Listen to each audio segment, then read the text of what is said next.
कैसे हो बच्चों। स्वागत है अपने YouTube चैनल मैथमार्क में। आज हम लोग कक्षा 10वीं का पहला चैप्टर वास्तविक संख्या के वस्तुनिष्ठ प्रश्न को शॉर्ट ट्रिक से करने का प्रयास करेंगे।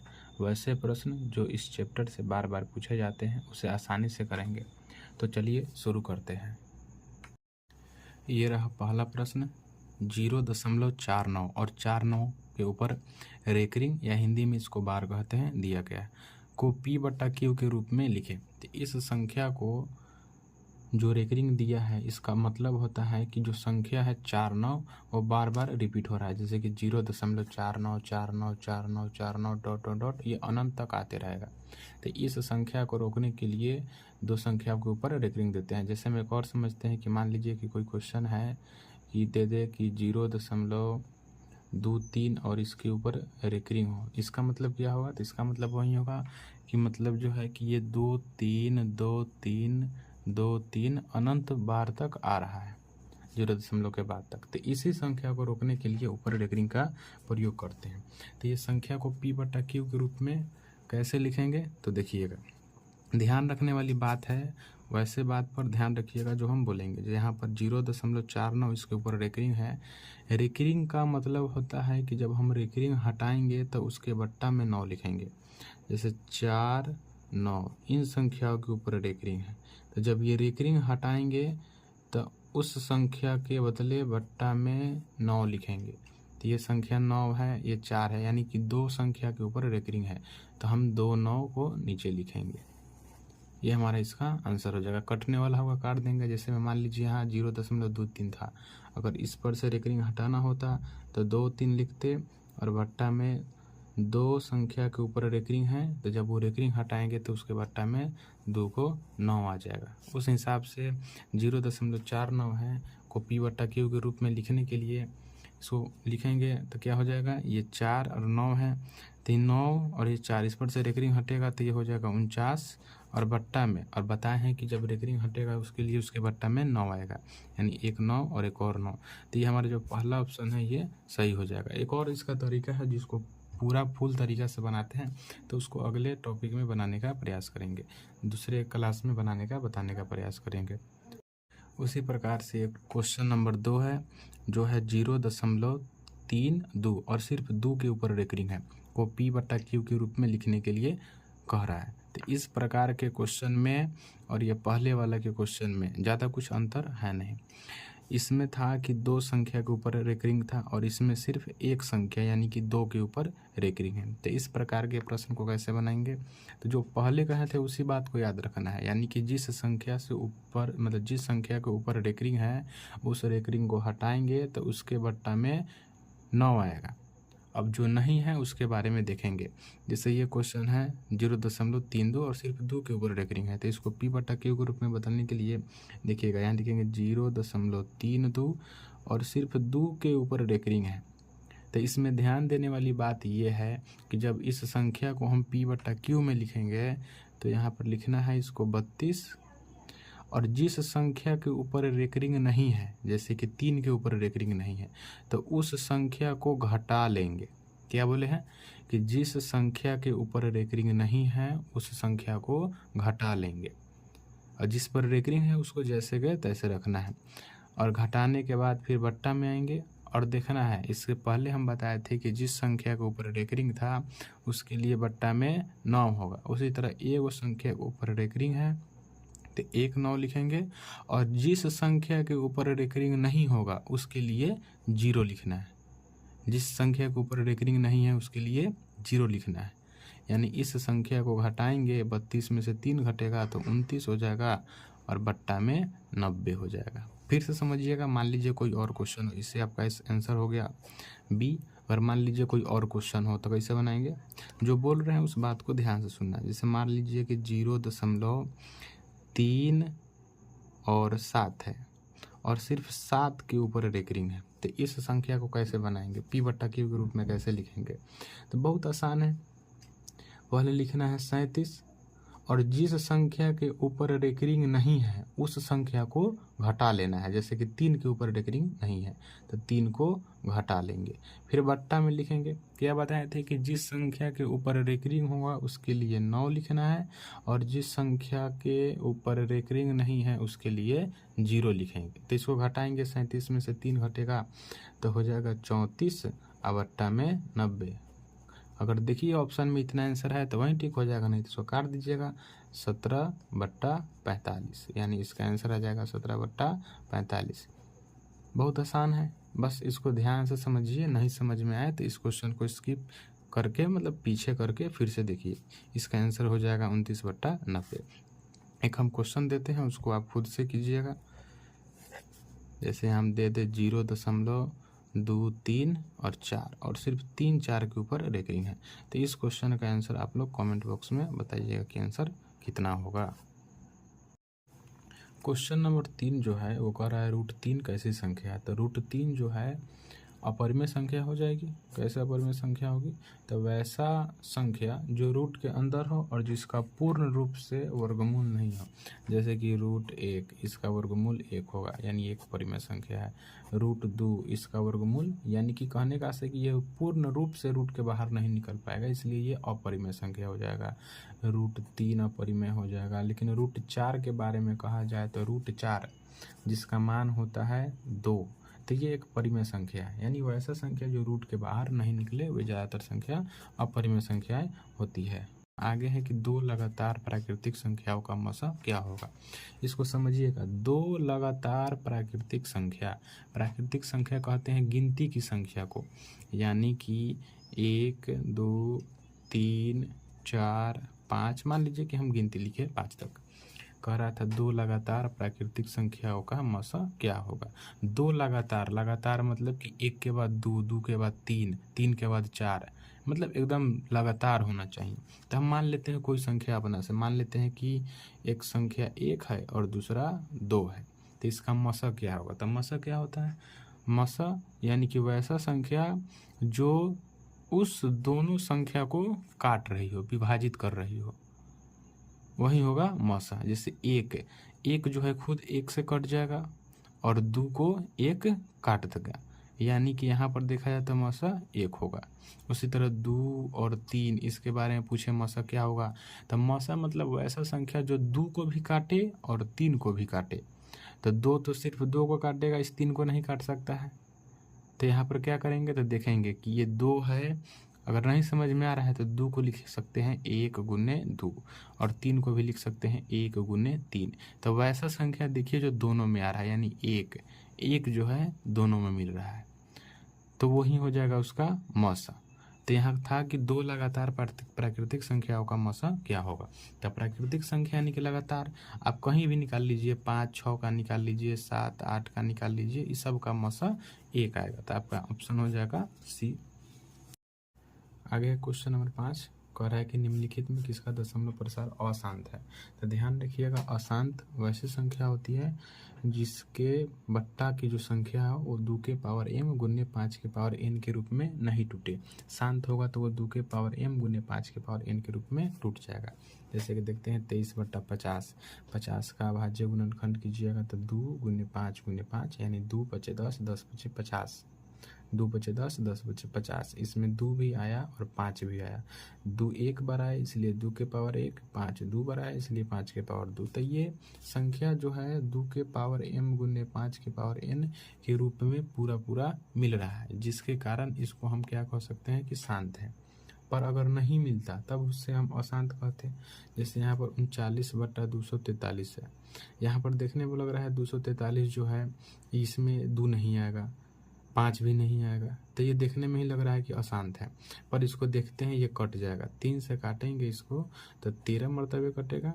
3 से काटेंगे 3 8 24 और 3 एकम 3 यानी कि 13/81।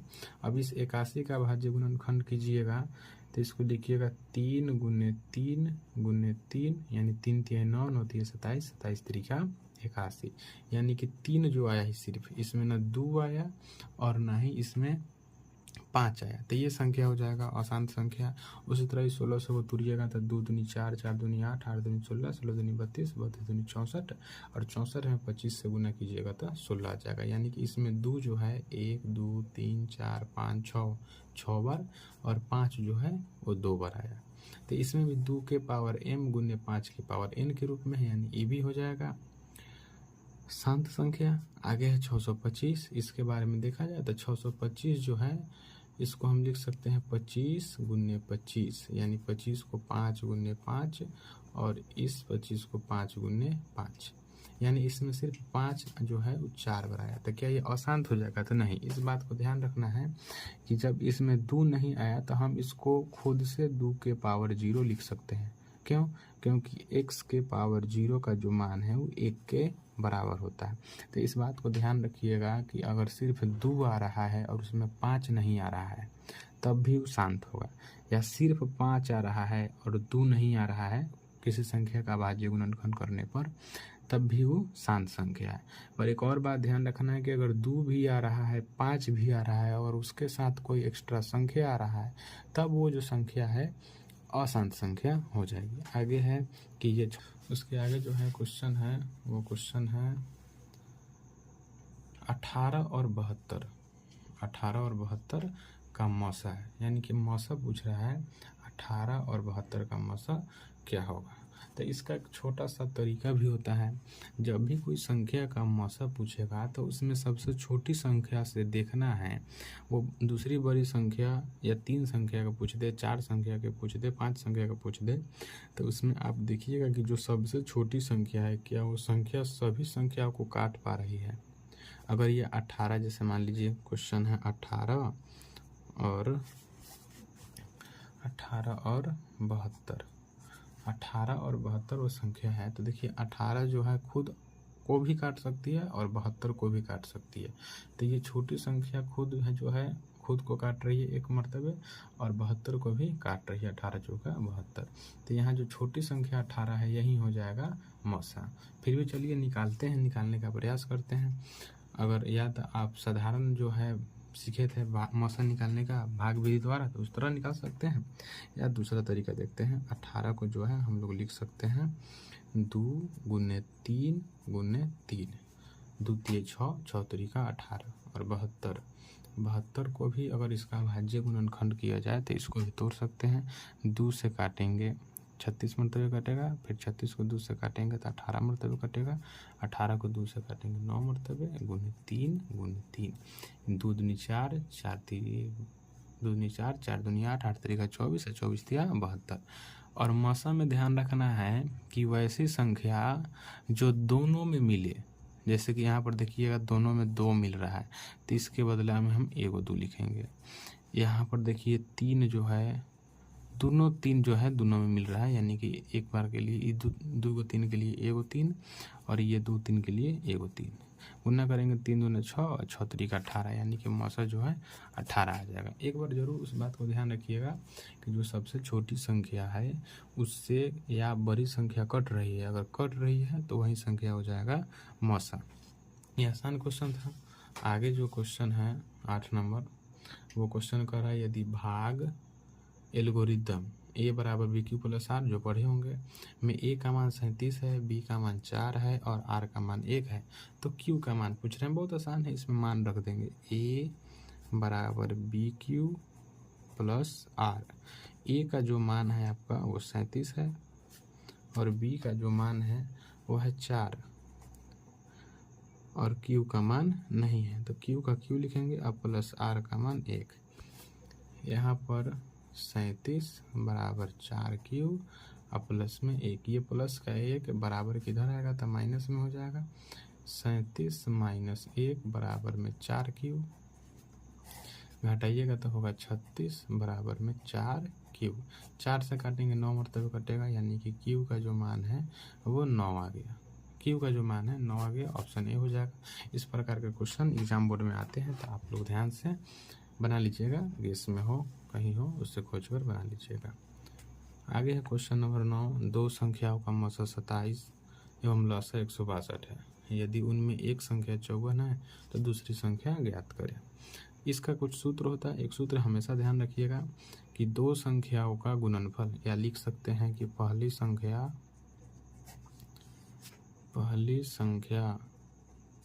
गुने दूसरी संख्या। इसको अगर याद कर लीजिएगा तो इससे लघु उत्तरीय प्रश्न भी आते हैं। पहली संख्या गुने दूसरी संख्या बराबर जो है वो लसा गुने मसा, इसके बराबर होता है। एक थ्योरम भी है, पहली संख्या जो है पहली संख्या नहीं है, मतलब उनमें दिया है कि उनमें एक संख्या 54 है तो 54 लिख लेंगे, और दूसरी संख्या नहीं है तो दूसरी संख्या को x मान लीजिए। लसा दिया गया है 162 और मसा दिया गया है 27। 27 से काटेंगे 54 को 2 मरतबे कटेगा, 2 में 1 से गुना करेंगे, यहाँ हो जाएगा 2x बराबर में 162। 2 से काटेंगे तो 8 1 यानी 81 मरतबे कट जाएगा। आपका ऑप्शन हो जाएगा डी। यानी ये संख्या जो था कह रहा था कि दो संख्याओं का मौसा 27 है एवं लसा 162 है, यदि उनमें एक संख्या 54 है तो दूसरी संख्या क्या होगी। तो इस सूत्र को याद रखिएगा। इस सूत्र से बहुत सारे ऑब्जेक्टिव क्वेश्चन भी आते हैं और सब्जेक्टिव में भी क्वेश्चन आते हैं बनाने के लिए, तो उस सूत्र को याद रखिएगा, वहाँ से बना सकते हैं। आगे है संख्याएं 12, 15 एवं 21 का मौसा निकाले। पीछे जो क्वेश्चन था क्वेश्चन नंबर 7 जो बताए थे कि 18 और 72 का मौसा क्या होगा, तो उसमें हम बताए थे कि जो छोटी संख्या उससे देखना है बड़ी संख्या को काट देकर, अगर छोटी संख्या खुद कट रही है बड़ी संख्या को भी काट रही है तो वही हो जाता है उसका मौसा। यहाँ पर देखते हैं संख्या है 12, 15 एवं 21, कह रहा है कि का इसका मौसा निकालने के लिए। तो 12 का, 15 का, 21 का मौसा, सबसे छोटी संख्या 12 है, 12 से तो 15 कटेगा नहीं, 21 कटेगा नहीं, तो यहाँ पर क्या करेंगे पूरे तरीके से इसका अभाज्य गुणनखंड के निकालेंगे।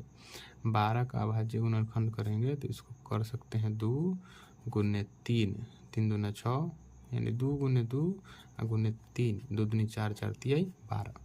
15 का अभाज्य गुणनखंड करेंगे तो 3 गुने 5 लिख सकते हैं। 21 का अभाज्य गुणनखंड करेंगे तो 3 गुने 7 लिख सकते हैं।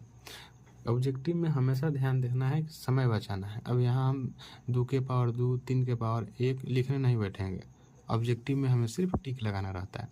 तो देखेंगे जो तीनों संख्याओं में मिल रही है, ऐसा कौन संख्या होगा जो 12 को भी काट देगी, 15 को भी काटेगी और 21 को भी काटेगी।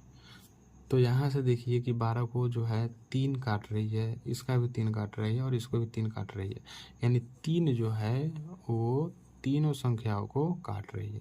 2 जो है सिर्फ 12 में ही है, 15 में 5 है, 21 में 7 है, यानी कहने का आशय कि अगर 7 तीनों में होता तो 7 मसा हो जाता, पर तीनों में सिर्फ 3 मिल रहा है, तो ऑप्शन हो जाएगा ए, 10 नंबर का ऑप्शन ए हो जाएगा।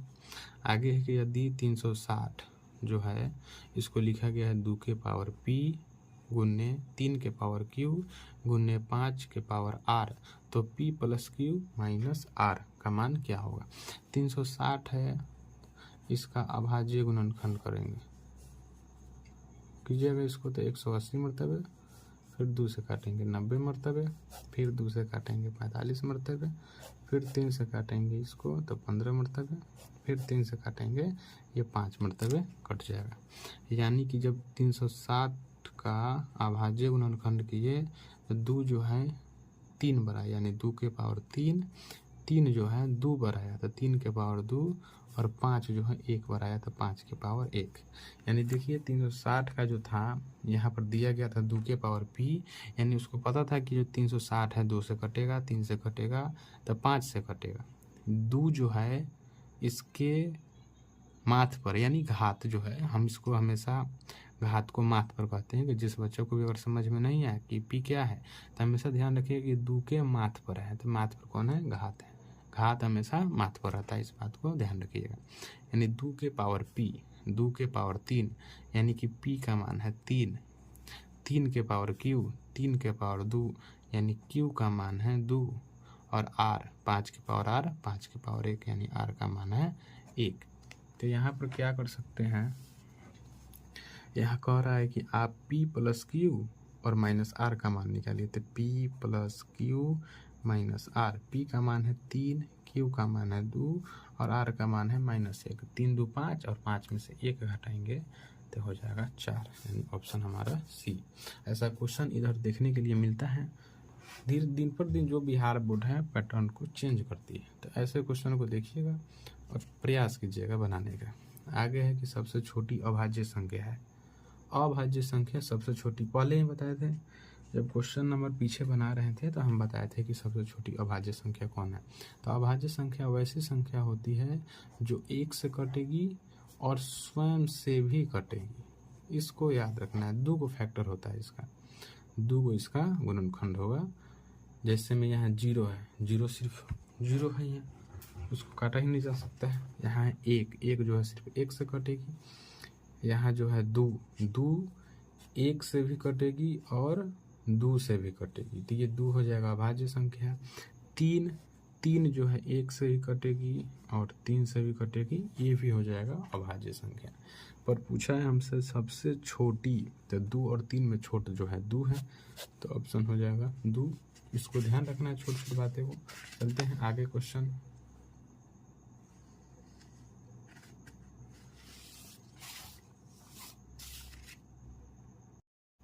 यह क्वेश्चन नंबर 12 जो वो वीडियो में कट जाने के कारण फिर से इसको बता रहे हैं। सबसे छोटी अभाज्य संख्या, जो पीछे भी हम बताए थे, सबसे छोटी अभाज्य संख्या जो है वो 2 होती है। पर जानेंगे कैसे 2 होती है। यानी अभाज्य संख्या उसे कहते हैं जो 1 से कटे और स्वयं से कटे, 1 से भी कटे स्वयं से भी कटी, तो वो संख्या जो होगी अभाज्य संख्या होगी। अब जैसे देखिए 1 तो सिर्फ 1 से ही कटेगा। 2 के बारे में जानिएगा, 2 जो है 1 से भी कटेगा, 2 से भी कटेगा और संख्या दूसरे से कटेगा नहीं। यानी अभाज्य संख्या का जो फैक्टर होता है वो 2 होता है, मतलब 2 संख्या होता है। 2 नहीं समझिएगा, कम से कम 2 गो अंक होता है, 2 संख्या होता है। 3 को काटेंगे तो 3 भी 1 मरतबे कटेगा और 3 से कटेगा।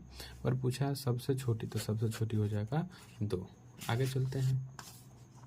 आगे है क्वेश्चन नंबर, आगे जो है छूट गया है। देखते हैं कि क्वेश्चन जो है कि √80 का परिमेयकरण गुणांक है। √80 का परिमेयकरण गुणांक है, यानी कि ऐसा कौन सा और हम इसके साथ गुणा में अंक रखें जिससे इसका पूर्ण रूप से परिमेयकरण हो, यानी पूरा पूरा मान निकल जाए। जैसे देखते हैं √80, जैसे कि मान लीजिए कि √4 है, तो √4 जो है पूर्ण रूप से 2 का वर्गमूल होता है। उसी तरह √80 जो है ये किसी का वर्गमूल नहीं होता है। पर √80 को अगर हम तोड़े तो √80 को लिख सकते हैं 2 गुने 2 गुने 2, 2 दूनी 4, 4 दूनी 8, 8 दूनी 16, 16 पचे 80।